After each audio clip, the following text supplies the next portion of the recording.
Dear students, मैं doctor Bhagat Singh, सहायक आचार्य राजनीति विज्ञान। आज हम बीए सेकेंड ईयर में भारतीय राजनीति व्यवस्था के अंतर्गत भारत में जातिवाद की भूमिका या भारतीय राजनीति में जातिवाद के विभिन्न पहलुओं पर अध्ययन करेंगे, क्योंकि जिस प्रकार से भारतीय राजनीति व्यवस्था के समक्ष सांप्रदायिकवाद, नक्सलवाद, भाषावाद, क्षेत्रवाद की समस्याएं विद्यमान हैं, या भारतीय लोकतंत्र के समक्ष जो चुनौतियां हैं उसमें जातिवाद भी एक भारतीय राजनीति व्यवस्था के समक्ष प्रमुख समस्या है। तो आज हम भारतीय राजनीति में जातिवाद की भूमिका या भारत में जातिवाद की भूमिका क्या है उसके संदर्भ में अध्ययन करेंगे। जैसा कि आप सभी जानते हैं, जाति भारतीय राजनीति में प्राचीन काल से ही जाति के आधार पर भारत में समाज की जो संरचना है वो जाति के आधार प्राचीन काल से ही वर्गीकृत रही है। जैसा कि प्राचीन काल में देखते हैं कि भारत में समाज में 4 वर्ग हुआ करते थे: ब्राह्मण, क्षत्रिय, वैश्य और शूद्र। और इन 4 वर्गों में प्रत्येक वर्ग के अलग अलग कार्य थे। जैसे कि ब्राह्मण का कार्य था यज्ञ करवाना, क्षत्रिय का काम राज की सुरक्षा करना, वैश्य का कार्य था वैश्य का कार्य था वाणिज्य व्यापार करना, वाणिज्य करना, और शूद्र का काम था इन तीनों वर्णों की सेवा करना।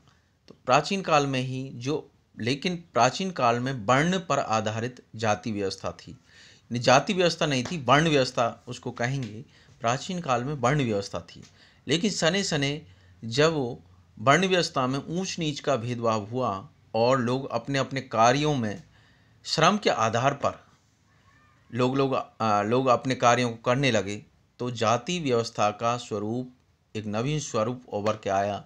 और श्रम के आधार पर जो उच्च स्तर का श्रम करते थे वो उच्च श्रेणी की जातियां हुई, जो निम्न स्तर का श्रम करते थे वो निम्न जातियां। इस तरीके से ऊंच और नीच का भेदभाव पनप गया और उससे जाति व्यवस्था का उद्भव हुआ। लेकिन वो जाति भारतीय राजनीति में भी उसका प्रभाव इस कदर गहरा है कि हर पहलू, राजनीति का हर पहलू जाति के इर्द गिर्द घूमता है। जाति भारतीय समाज का एक परंपरागत पक्ष है, ट्रेडिशनल एस्पेक्ट है, जबकि राजनीति व लोकतंत्र आधुनिक पक्ष हैं।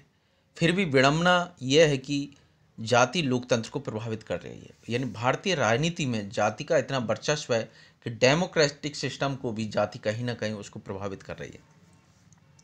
जाति व लोकतंत्र एक दूसरे के विरोधी हैं, क्योंकि लोकतंत्र की मूल मान्यताएं समानता, न्याय, बंधुता पर बल देती है, जबकि जाति में ये समानता, न्याय और बंधुता नहीं होती है, और जाति इन मान्यताओं के विपरीत कार्य करती है।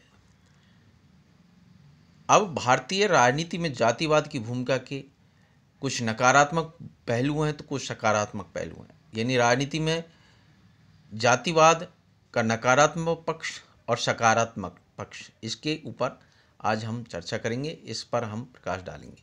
भारतीय राजनीति में जाति की नकारात्मक भूमिका, या दूसरे शब्दों में कहें राजनीति का जातीयकरण।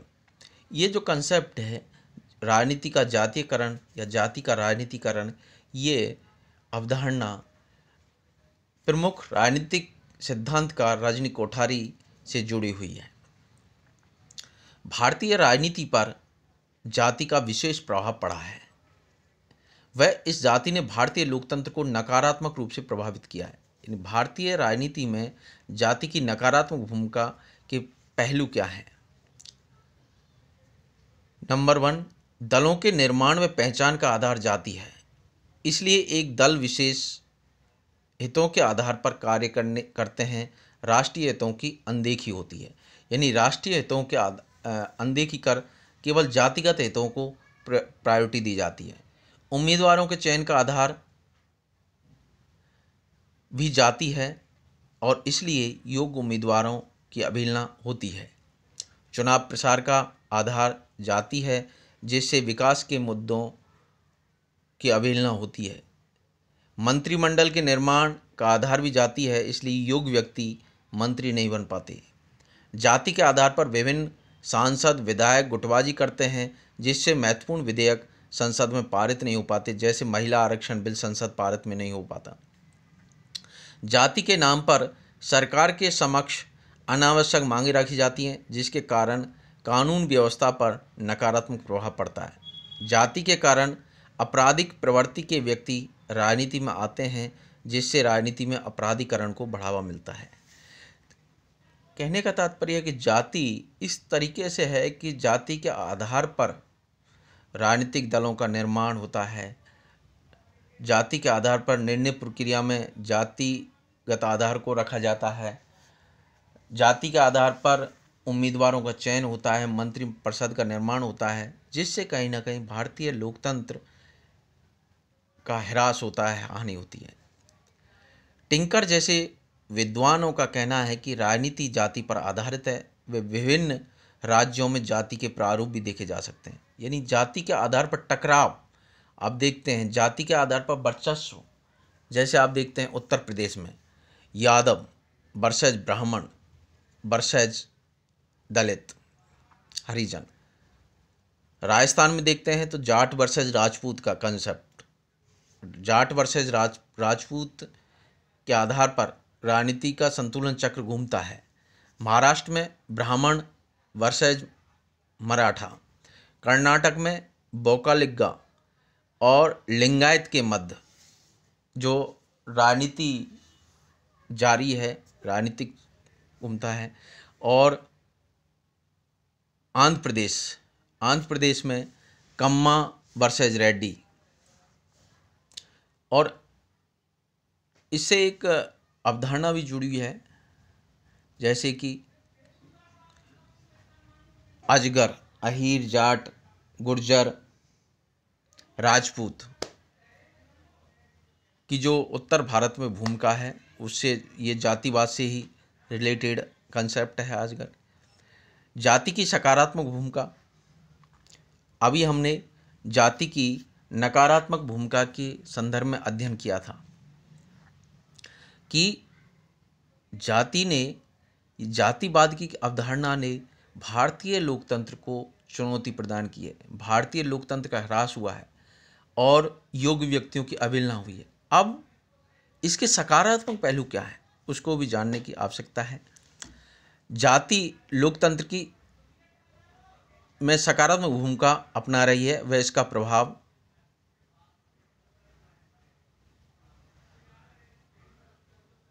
बहुत ही महत्वपूर्ण है।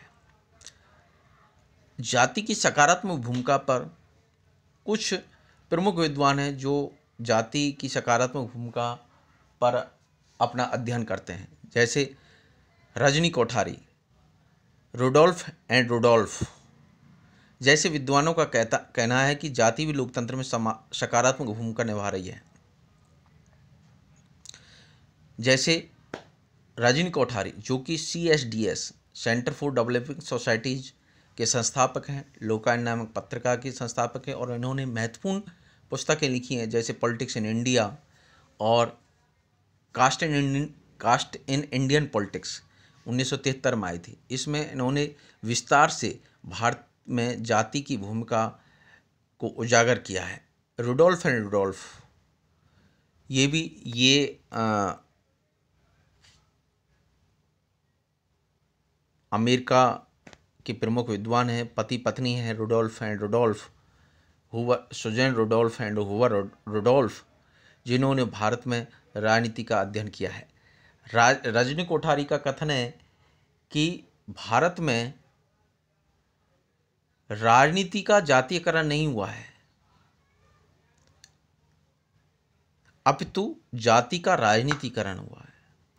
यानी भारत में केवल जाति ने नकारात्मक भूमिका अदा नहीं की, अब तो सकारात्मक भूमिका भी है। भारत में न केवल राजनीति का जातिकरण, अब तो जाति का राजनीतिकरण किया गया है। और रुडोल्फ कहते हैं कि भारत में सवर्ण और दलित के मध्य जो टकराव है उसका समाधान हो सकता है, लेकिन दोनों ही पक्ष एक संकुचित मानसिकता से जुड़े हुए हैं। जिस तरीके से सवर्णों की जो मानसिकता है वो इस प्रकार है कि सवर्ण यथास्थितिवादी चाहते हैं कि जो प्राचीन काल से दलितों के साथ जो शोषण रहा है वो निरंतर जारी रहे, और दलितों की मानसिकता इस प्रकार है कि जिस तरीके से प्राचीन काल में सवर्णों के द्वारा दलितों के साथ शोषण किया गया है उसका बदला हम आज लें, हम उसी प्रकार से दलितों सवर्णों का शोषण करें। ये दोनों ही मानसिकता नकारात्मक है। तब तक दोनों में संतुलन नहीं होगा, तब तक भारत में लोकतंत्र मजबूत नहीं हो सकता। इसलिए दोनों के विचारों में सुधार करने की आवश्यकता है। समय अनुकूल वर्तमान वैश्विक परिवेश में, वैश्वीकरण के दौर में दोनों के विचारों में समन्वयकारी भूमिका का होना अत्यंत आवश्यक है। इनके आधार पर भारतीय राजनीति में जाति का सकारात्मक पक्ष, जैसे आप देखते हैं कि जाति अपने समुदाय का शैक्षणिक व आर्थिक उत्थान कर रही है। जाति में मोबिलाइजेशन हो रहा है, जाति गतिशील हो रही है। प्रत्येक जातियां आगे बढ़ने के लिए आंदोलन कर रही हैं। आरक्षण जैसे सभी जातियां, चाहे वो दलित हैं, वो भी ज़्यादा से ज़्यादा अपनी सहभागिता बढ़ाना चाह रही हैं। और विशेष रूप से दलितों के मोबिलाइजेशन का या गतिशीलता का जो महत्वपूर्ण योगदान है वो डॉक्टर भीमराव अम्बेडकर को दिया जाता है, क्योंकि उन्होंने दलितों को जागरूक करने, संघर्ष करने की उन्होंने वकालत की थी। तो भारत में अब जातियों राजनीतिक प्रक्रिया में ज़्यादा से ज़्यादा सहभागिता अदा कर रही हैं और अपने शैक्षणिक और आर्थिक उत्थान कर रही हैं।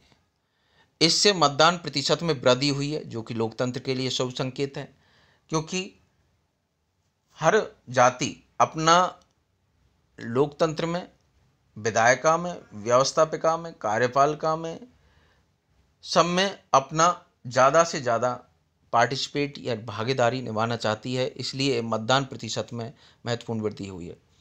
निम्न वर्ग को शासन में भागीदारी प्राप्त हुई है, जैसे आरक्षण के माध्यम से। जाति दबाव समूह के रूप में कार्य करती है, वह सरकार की निरंकुशता पर रोक लगाती है। कई बार जातिगत दबाव समूह भी बने हुए हैं, जैसे राजपूत सभा, ब्राह्मण महासभा, भैरवा महासभा, जाट महासभा। इस प्रकार आप देखते हैं कि जाति ने दबाव समूह के रूप में भी एक महत्वपूर्ण भूमिका अदा की है। जिस प्रकार से जयप्रकाश नारायण ने कहा है कि भारत में जाति एक राजनीतिक दल है, तो निष्कर्षतः कहा जा सकता है कि भारत में राजनीति का तो जातिकरण तो हुआ है, लेकिन जाति का राजनीतिकरण भी हुआ है, लेकिन वो कमज़ोर है। तो राजनीति की सकारात्मक भूमिका कम है और नकारात्मक भूमिका ज़्यादा है। हमें ये याद रखने की आवश्यकता है कि ऐसे कौन से प्रमुख विद्वान हैं जिन्होंने भारत में जाति की सकारात्मक भूमिका का उल्लेख किया है। तो आपको याद रहना चाहिए कि रजनी कोठारी और रुडोल्फ ऐसे विद्वान हैं जिन्होंने भारत में राजनीति के सकारात्मक पक्ष पर प्रमुखतः अध्ययन किया है, बल दिया है। जबकि निष्कर्ष के तौर पर, मूल्यांकन के तौर पर यह माना जा सकता है कि निश्चित रूप से भारत में जातिवाद इस कदर बढ़ गया है कि लोकतंत्र को कहीं न कहीं कमज़ोर किया है। इसलिए भारत में जातिवाद के नकारात्मक पक्ष को छोड़ करके सकारात्मक पक्ष की ओर आगे बढ़ना अत्यंत आवश्यक है, क्योंकि इससे जातिवाद से कहीं ना कहीं भारतीय लोकतंत्र में गुणात्मकता का ह्रास हो रहा है। धन्यवाद।